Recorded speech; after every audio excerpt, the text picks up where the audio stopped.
ಅಲ್ಲಿಗೆ ಬಂದಾಗ ಅದು ಇಲ್ಲಿಗಲ್ ಅಲ್ಲಿಗೆ ಬರ್ತಿದೆ ಅಂತ ಹೇಳಿ ಮಾಹಿತಿ ಇತ್ತು. ಮತ್ತೆ ಅದಕ್ಕೆ ಅದು ಬೇರೆ ಅಂದ್ರೆ ಕಲಬೆರಕೆ ಮಾಂಸ ಇದೆ ಅಂತ ನಮಗೆ ಮಾಹಿತಿ ಇತ್ತು. ಆ ಮಾಹಿತಿ ಮೇರೆಗೆ ನಾವು ಅಲ್ಲಿಗೆ ಬಂದಾಗ ಅಲ್ಲಿ ಈ ನಾವು ಬರೋದಕ್ಕೆ ಮುಂಚೆನೆ ಕೂಡ ಮಾಧ್ಯಮವೂ ಇತ್ತು, ಜೊತೆಯಲ್ಲಿ ಪೊಲೀಸ್ ಕೂಡ ಅಲ್ಲೇ ಇದ್ರು, ಹೊಯ್ಸಳದವರು. ನಾವು ಬಂದಾದ್ಮೇಲೆ ಹೊಯ್ಸಳದವ್ರಿಗೆ ಸರ್ ಇದನ್ನ ಸೀಸ್ ಮಾಡ್ಕೊಳ್ಳಿ ಅಂತ ಕೇಳಿದಾಗ ನಾವು ಮಾಡೋದಕ್ಕಾಗೋದಿಲ್ಲಪ್ಪ 112 ಫೋನ್ ಮಾಡಿ ಅಂತ ಹೇಳಿದ್ರು. ನಾವು 112 ಫೋನ್ ಮಾಡಿದೀವಿ. 112 ಪೊಲೀಸ್ನವ್ರು ಬಂದಿದ್ದಾರೆ. ಅಲ್ಲಿ ಆ ಪ್ರಕ್ರಿಯೆ ನಡೀತಾ ಇರಬೇಕಾದ್ರೆ ಅಬ್ದುಲ್ ರಜಾಕ್ ಏಕೆ ಹಾಕಿ ಒಂದು 5-6 ಜನನ ಕರ್ಕೊಂಡು ಅಸೆಂಬ್ಲಿ ಆಗ್ತಾರೆ. ಅಲ್ಲಿವರೆಗೂ ಯಾವ ತೊಂದರೆಯೂ ಆಗಿರ್ಲಿಲ್ಲ, ಗಲಾಟೆಯೂ ಆಗಿರ್ಲಿಲ್ಲ. ಅಬ್ದುಲ್ ರಜಾಕ್ ಏಕಾಏಕಿ ಬಂದು ಈ ಮಾಂಸ ನಮ್ದು, ನಾವು ಓಪನ್ ಮಾಡಕ್ ಬಿಡಲ್ಲ ಅಂತಾನೆ. ಯಾಕೆ ಬಿಡಲ್ಲ, ಅದ್ರೊಳಗೆ ಏನಿದೆ ಅಂತ ಕೇಳ್ತೀವಿ. ನೋಡಿ, ಕಲಬೆರಕೆ ಮಾಂಸ ಇದೆ ಅಂತ ನಾವು ಈಗಾಗಲೇ ಹೇಳ್ತಾ ಇರೋದು. ಸ್ಟೇಷನ್ ಸರಿ, ಇಷ್ಟೆಲ್ಲ ಆದ್ಮೇಲೆ ಫುಡ್ ಇನ್ಸ್ಪೆಕ್ಟರ್ ಬಂದು ಅದೆಲ್ಲ ತಗೊಂಡು ಹೋಗ್ಬೇಕಾದ್ರೆ ನಾನು ಪೆನ್ ಡ್ರೈವ್ ಹಿಡ್ಕೊಂಡು, ಪೆನ್ ಡ್ರೈವ್ ನನ್ನ ಹತ್ರ ಇದೆ, ಈ ದಾಖಲೆ ನೀವೇನಾದ್ರೂ ಮುಚ್ಚುಮರೆ ಮಾಡಿದ್ರೆ, ಈ ತನಿಖೆಯನ್ನ ನೀವೇನಾದ್ರೂ ಸರ್ಕಾರದ ಪರವೋ ಅವನ ಪರನೋ ಯಾರೋ ಪರ ಎಲ್ಲ ಸೇರ್ಕೊಂಡು ಅಧಿಕಾರ ದುರ್ಬಳಕೆ ಮಾಡ್ಕೊಂಡು ಮಾಡಿದ್ರೆ ಅದಕ್ಕೆ ಬೇಕಾಗಿರೋ ದಾಖಲೆ ನನ್ನ ಹತ್ರ ಇದೆ, ನಾನು ಇದನ್ನ ಮತ್ತೆ ಮಾಧ್ಯಮದ ಮುಂದೆ ಇಡ್ತೀನಿ ಅಂತ ನಾನು ಬಹಿರಂಗವಾಗಿ ಹೇಳಿದೆ. ಅದಾದ ಸೆಕೆಂಡಿಗೆ ನನ್ನನ್ನು ಎತ್ತಿ ಪೊಲೀಸರು ತಮ್ಮ ವ್ಯಾನಿಗೆ ತುಂಬಿಕೊಂಡ್ರು. ಅಲ್ಲಿಂದ ಸೀದಾ ತಗೊಂಡೋಗಿ ನನ್ನ ಕಾಲು ಆಲ್ರೆಡಿ ಪೆಟ್ಟಾಗಿದೆ, ನನ್ನನ್ನು ಸೀದಾ ಕಾಟನ್ಪೇಟೆ ಪೊಲೀಸ್ ಸ್ಟೇಷನ್ಗೆ ಕರ್ಕೊಂಡೋಗಿ ನನ್ನ ಕೈಲಿ ಕಾಲು ಮರ ಹಿಡ್ದಂಗಾಗಿತ್ತು, ಎಡಗಾಲು ಸಂಪೂರ್ಣವಾಗಿ ವಾಕ್ ಮಾಡಕ್ ಆಗ್ತಿರ್ಲಿಲ್ಲ. ಸರ್, ನನ್ನ ಕೈಲಿ ನಡೆಯಕ್ ಆಗ್ತಿಲ್ಲ ಅಂತ ಅಂದೆ. ನಾಟಕ ಆಡ್ಬೇಡ ಸೂ ಮಗನೆ ಅಂತ ಹೇಳಿ ಇಳಿದು ನನ್ನ ಎಳ್ಕೊಂಡು ಹೋಗಿದ್ದು ಸರ್. ಲಿಟ್ರಲಿ ನನ್ನ ಎಳ್ಕೊಂಡು ಹೋಗಿದ್ದಾರೆ, ಕರ್ಕೊಂಡಲ್ಲ, ಎಳ್ಕೊಂಡೋಗಿ ಲೆಫ್ಟ್ ಸೈಡ್ ಅಲ್ಲಿ ರೈಟ್ ಸೈಡ್ಗೆ ಪಕ್ಕಕ್ಕೆ ಒಂದು ಕೋಣೆ ಇದೆ, ಅದ್ರೊಳಗೆ ಅದನ್ನ ಹಾಕೊಂಡು ಎದ್ದೋಳು ಮೇಲೆ ಅಂದ್ರು. ಸರ್, ನನ್ನ ಕಾಲ್ ಮರಗಟ್ಟಿದೆ, ಮಳೆಯಲ್ಲಿ ನೆಂದಿದ್ದೆ, ಕಾಲು ಹಿಡ್ಕೊಳ್ಳುತ್ತಲ್ಲ ಆ ರೀತಿ ಹಿಡ್ಕೊಂಡು ಮರಗಟ್ಟಿದೆ. ಇದು ನನ್ನ ಕಾಲಿಗೆ ಮೊದಲೇ ನರ ಏಟಾಗಿದೆ, ಅದು ಫ್ರಾಕ್ಚರ್ ಆಗಿದೆ, ಹಾಗಾಗಿ ನಿಂತ್ಕೊಳ್ಳೋಕೆ ಆಗ್ತಿಲ್ಲ ಸರ್ ಅಂತ ಅಂದೆ.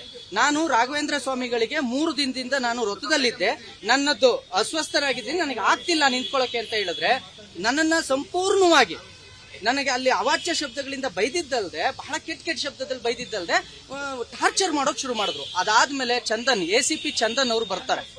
ACP ಚಂದನ್ ಅವ್ರು ಬಂದು, ಏನ್ರಿ ಅವನನ್ನು ಮಲಗಿಸಿದೀರಾ, ಬೋಳಿ ಮಗನ್ ಎಬ್ರಸ್ರಿ ಅಂತಾರೆ. ಇವ್ರೆಲ್ರು ಸರ್ ಪುನೀತ್ ಸರ್ ಎದಳಿ ಸರ್ ಅಂದ್ರೆ, ಏನ್ರಿ ಅವನೊಂದು ಸರ್ ಅನ್ಕೊಂಡು ಅವನಿಗೇನ್ರಿ ನೀವು ಇದ್ ಮಾಡೋದು, ಎದ್ನಿಲ್ಸ್ರಿ ಆ ಬೋಳಿ ಮಗನ ಅಂತ ಹೇಳ್ಬಿಟ್ಟು ಎದಳ್ರಿ ಅಂತಾರೆ.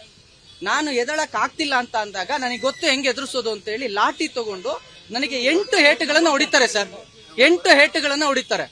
ಅದಾದ್ಮೇಲೂ ಕೂಡ ನನಗೆ ಎದಳಕ್ ಆಗ್ಲೇ ಇಲ್ಲ. ಅದಾದ್ಮೇಲೆ ಜುಟ್ಟು ಮತ್ತೆ ಇದನ್ನ ಹಿಡ್ಕೊಂಡು ಗಟ್ಟಿಯಾಗಿ ಮೇಲೆತ್ತಿ ನನ್ನ ಬಟ್ಟೆಯನ್ನ ಸಂಪೂರ್ಣವಾಗಿ ಬಿಚ್ಚಿ ಸರ್, ನಾನು ಆಕ್ಚುಲಿ ಅವರು ಹೇಳಿದ್ರು ಇದನ್ನ ಮಾಧ್ಯಮದ ಮುಂದೆ ನಿನ್ ಕೈಲಿ ಹೇಳ್ಕೊಳಕ್ ಆಗುತ್ತಾ, ನಿನ್ ಮರ್ಯಾದಿನೇ ಹೋಗೋದು ಅಂತ. ನಾನು ಮರ್ಯಾದೆ ಹೋಗಲ್ಲ ಸರ್, ನಾನು ಒಬ್ಬ ಹಿಂದೂ ಕಾರ್ಯಕರ್ತನಿದ್ದೀನಿ. ಇದು ನನ್ನ ಒಬ್ಬನ ಮೇಲೆಲ್ಲ, ಯಾವ ಹಿಂದೂ ಕಾರ್ಯಕರ್ತರ ಮೇಲೆ ಆಗಿದೆಯೋ ಅವರು ಬಹಿರಂಗವಾಗಿ ಹೇಳ್ಕೊಳ್ಳೋದಕ್ಕೆ ಭಯ ಪಡ್ತಿದ್ದಾರೆ, ಮರ್ಯಾದೆ ಹೋಗುತ್ತೆ ಅಂತ. ಖಂಡಿತವಾಗಿಯೂ ನಮ್ಮ ಮರ್ಯಾದೆ ಹೋಗೋದಿಲ್ಲ. ಅವರು ಪೊಲೀಸು, ಅವರಿಗೆ ಹಕ್ಕಿದೆ, ನಾವಲ್ಲಿ ಏನು ಮಾಡಕ್ಕಾಗದಂತ ನಿಸ್ಸಹಾಯಕರಾಗಿದ್ದೀವಿ ಹೋರಾಟಗಾರರು. ನನ್ನ ಸಂಪೂರ್ಣ ಬಟ್ಟೆ ಬಿಚ್ಚಿ ಸರ್, ಒಂದ್ ನಿಮಿಷ, ನನ್ನ ಸಂಪೂರ್ಣ ಬಟ್ಟೆ ಬಿಚ್ಚಿ ಅಂಡರ್ವೇರ್ ಕೂಡ ಬಿಚ್ಚಿದ್ದಾರೆ ಸರ್, ಪೂರ್ತಿ ನಗ್ನವಾಗಿ ಮಾಡಿದ್ದಾರೆ. 30 ನಿಮಿಷಗಳವರೆಗೂ ನಾನು ನಗ್ನವಾಗೇ ಇದ್ದೀನಿ. ಅದಾದ್ಮೇಲೆ ಬಟ್ಟೆ ಹಾಕು ಅಂತ ಹೇಳಿದ್ರು, ನಾನು ಹಾಕೊಳ್ಳಲ್ಲ ಸರ್ ಅಂದೆ. ಅವರೇ ನನಗೆ ಬಟ್ಟೆ ಹಾಕಿ, ಕೊನೆಗೆ ಅವರೇ ನನಗೆ ಬಟ್ಟೆ ಹಾಕಿ ಸರ್, ಪೆನ್ ಡ್ರೈವ್ ಅಲ್ಲಿ ಆ ಮಾಂಸ ಎಲ್ಲಿಂದ ಬರ್ತಾ ಇತ್ತು, ಹೇಗೆ ಬರ್ತಾ ಇತ್ತು, ಅದು ಹೇಗೆ ಇಲ್ಲಿಗಲ್ ಅನ್ನೋ ಸಂಪೂರ್ಣ ಮಾಹಿತಿ ಇತ್ತು. ಅದು ಚಂದನ್ ಸರ್ ಹತ್ರ ಇದೆ sir. Pen drive sir arrest ಮಾಡ್ಕೊಂಡು ಹೋಗಬಹುದು. ಈಗ ಅನುಕ್ಷಣದ ಸುದ್ದಿಗಳಿಗಾಗಿ ವಿಸ್ತಾರ ನ್ಯೂಸ್ ಯೂಟ್ಯೂಬ್ ಚಾನೆಲ್ ಸಬ್ಸ್ಕ್ರೈಬ್ ಮಾಡಿ. ಹೊಸ ಸುದ್ದಿಗಳ ನೋಟಿಫಿಕೇಶನ್ಗಾಗಿ ಬೆಲ್ ಐಕಾನ್ ಕ್ಲಿಕ್ ಮಾಡಿ. ಲೇಟೆಸ್ಟ್ ಅಪ್ಡೇಟ್ಸ್ಗಾಗಿ www.vistaranews.com ವೆಬ್ಸೈಟ್ಗೆ ವಿಸಿಟ್ ಮಾಡಿ. ಅಂಗೈಯಲ್ಲೇ ಜಗತ್ತಿನ ಸುದ್ದಿ ತಿಳಿಯಲು ವಿಸ್ತಾರ ನ್ಯೂಸ್ ಕನ್ನಡ ಆಪ್ ಡೌನ್ಲೋಡ್ ಮಾಡಿ.